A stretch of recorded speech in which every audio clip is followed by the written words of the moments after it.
Hi guys! Tara, luto tayo ng sinabawang malunggay na may mais. Nagpakulo na nga pala ako ng mais dyan kanina. At ihanda ko na ang mga gagamitin natin na pampasarap. Siyempre, namumuna na din ng sibuyas, bawang at mercube at saka luya. At hindi mawawala ang sangkap natin na, ayan, tara, ginayat ko na yung mais.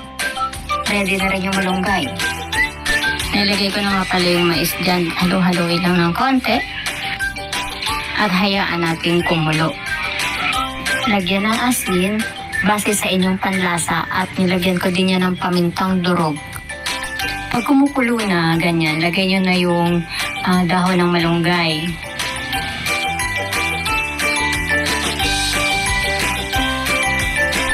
Halu-haluin ng konti hanggang sa maluto lang yung malunggay. Gamit din tayo ng isang itlog. Ibatiin lang natin yan kasi ilalagay natin yan dun sa kumukulong soup natin.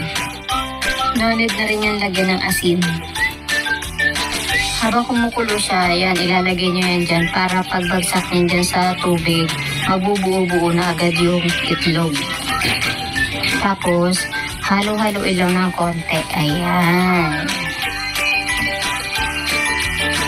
Gigamit din pala tayo dito ng 2 kutsarang cornstarch para pampalapot din sa soup natin.